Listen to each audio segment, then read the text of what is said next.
तारीख 3 मार्च थी। सन 2009 था और मकाम था लाहौर का लिबर्टी चौक। सुबह 8:40 पर 12 दहशतगर्द चौक में आए और कजाफी स्टेडियम की तरफ जाने वाली बस पर फायर खोल दिया। अफरा तफरी मच गई, लोग दीवानावार दौड़ पड़े। बस के पीछे पुलिस स्क्वाड था। पुलिस ने जवाबी फायरिंग शुरू कर दी। दहशतगर्दों और पुलिस एहलकारों के दरमियान घुमसान की लड़ाई शुरू हो गई। बस का ड्राइवर मजबूत आसाब का मालिक था। वो बस दौड़ाता रहा। दहशतगर्दों ने बस के नीचे दस्ती बम फेंका। वो बम बस गुजरने के बाद फटा। दहशतगर्दों ने रॉकेट फायर किया, लेकिन वो रॉकेट भी खुशकिस्मती से बिजली के खंभे को जा लगा।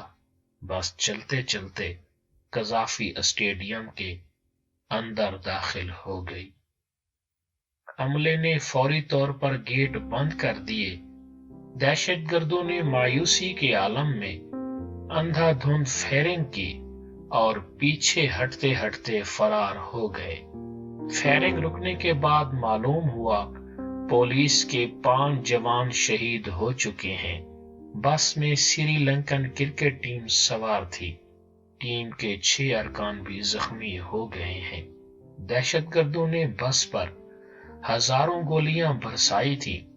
बस को 58 गोलियां लगी, लेकिन ये गोलियां खुशकिस्मती से किसी खिलाड़ी को जानी नुकसान न पहुंचा सकी।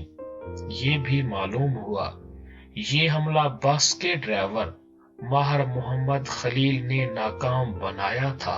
वो हमले के दौरान मुसलसल बस चलाता रहा था। दहशतगर्द ड्राइवर बस के टायरों और खिलाड़ियों को निशाना बनाते रहे। वो चारों अतराफ से गोलियां बरसाते रहे। इस दौरान अगर ड्राइवर के औसान खता हो जाते और वो बस रोक देता तो श्रीलंका का कोई खिलाड़ी जिंदा न बचता। ये ड्राइवर का कमाल और बहादुरी थी। वो हमले के दौरान भी बस चलाता रहा, यहां तक कि तमाम खिलाड़ी बाहिफाजत स्टेडियम के अंदर पहुंच गए। श्रीलंका ने बादशाह ड्राइवर मोहम्मद खलील को कोलंबो बुलाकर $21,000 इनाम भी दिया और उसे कौमी मेहमान भी बनाया। हुकूमत पाकिस्तान ने उसे 5 लाख रुपए और पाकिस्तान क्रिकेट बोर्ड ने भी 2 लाख रुपए इनायत किए। श्रीलंका की क्रिकेट टीम पर हमला पाकिस्तान में क्रिकेट के ताबूत में आखिरी कील साबित हुआ। 2002 में कराची में इस होटल के सामने खुदकश हमला हो चुका था, जिसमें न्यूजीलैंड की क्रिकेट टीम रिहाइश पजीर थी। न्यूजीलैंड ने हमले के बाद अपनी टीम वापस बुला ली थी। ऑस्ट्रेलिया ने भी सिक्योरिटी और बम धमाकों की वजह से अपनी टीम पाकिस्तान भिजवाने से इनकार कर दिया था। जनवरी 2009 में भारत की टीम ने पाकिस्तान आना था, लेकिन 26 नवंबर 2008 को मुंबई हमले हो गए। 157 लोग मारे गए। लिहाजा भारत ने भी अपनी टीम पाकिस्तान भिजवाने से इनकार कर दिया। यूं पाकिस्तान क्रिकेट पर मुश्किल वक्त आ गया। इन हालात में कोई टीम पाकिस्तान आने के लिए तैयार नहीं थी। श्रीलंका ने इस मुश्किल वक्त में पाकिस्तान का साथ देने का फैसला किया। श्रीलंकन टीम जनवरी 2009 में पाकिस्तान आई। लाहौर में दूसरा टेस्ट मैच जारी था।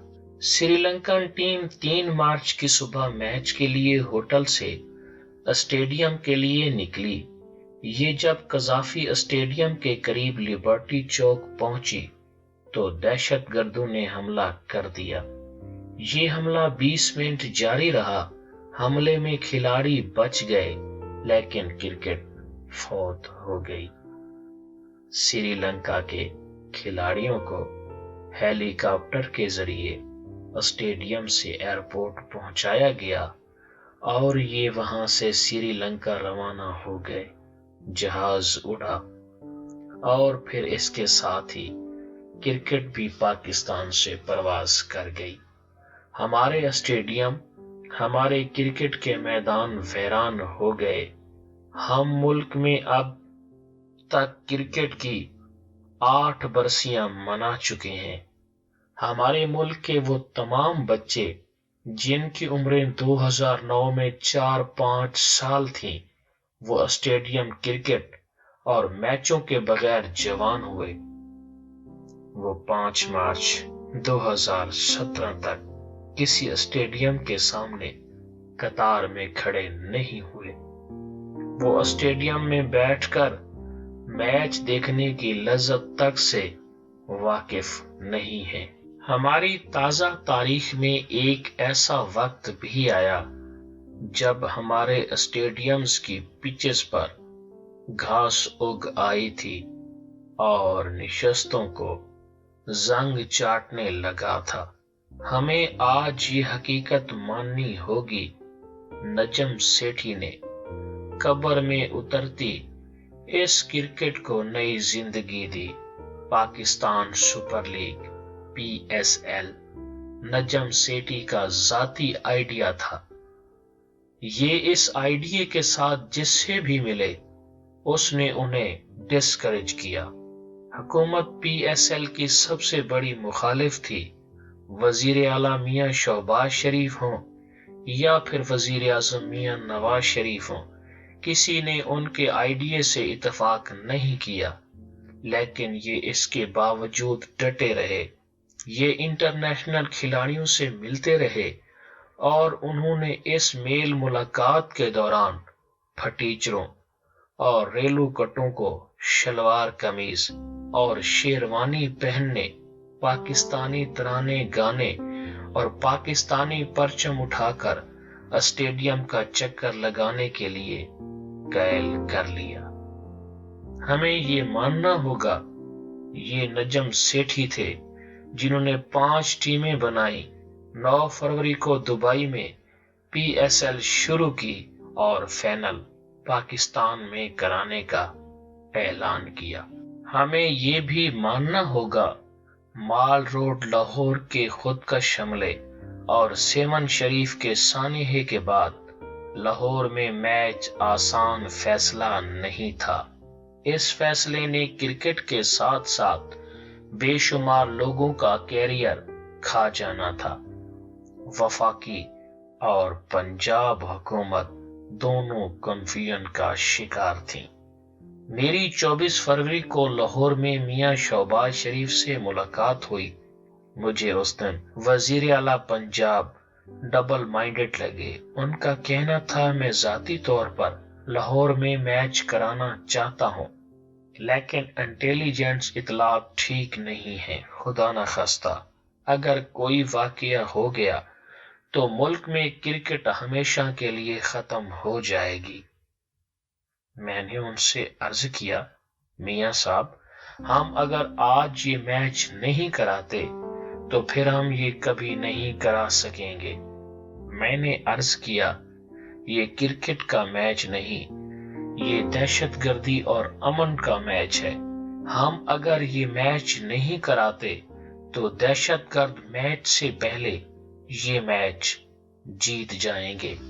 कौम मजीद डिमोरलाइज्ड हो जाएगी। वजीर आला ने मेरे नुक्ते से इत्तेफाक किया। मैं जानता हूं हुकूमत के लिए ये फैसला बहुत मुश्किल था, लेकिन इस मुश्किल फैसले का क्रेडिट भी बहरहाल नजम सेठी को जाता है। ये अगर दहशतगर्दी के वाकयात के बाद पीछे हट जाते या फिर जब केविन पीटरसन और लुक राइट जैसे खिलाड़ियों, डैनी मॉरिसन, एलन विल्किंस और एन बिशप जैसे मुबस्सिरीन और गैर मुल्की ब्रॉडकास्टर्स ने पाकिस्तान जाने से इनकार कर दिया تو یہ حوصلہ ہار جاتے یا نرم پڑ جاتے تو پھر دہشت گرد واقعی میچ کے بغیر یہ میچ جیت جاتے۔ چنانچہ میں نجم سیٹھی صاحب کی تمام تر فلسفی اور خیالات سے اختلاف کے باوجود ان کی ہمت کو داد دینے پر مجبور ہوں، اور اس کامیابی کا سہرا بہرحال دو لوگوں کے سر جاتا ہے، اور وہ لوگ نجم سیٹھی اور میاں شہباز شریف ہیں۔ نجم سیٹھی اگر پی ایس ایل کو 5 مارچ تک نہ لاتے، اور اگر میاں شہباز شریف خفیہ اداروں کی خوفناک مخالفت کے باوجود یہ میچ کرانے کا فیصلہ نہ کرتے تو یہ میچ لاہور میں کبھی نہ ہو سکتا۔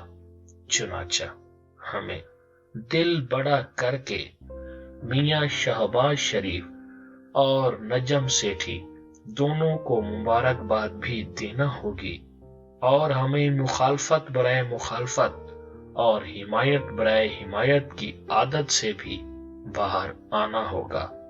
ہمارا لیڈر دوزخ میں بھی فرشتہ اور دوسروں کا لیڈر جنت میں بھی شیطان ہے۔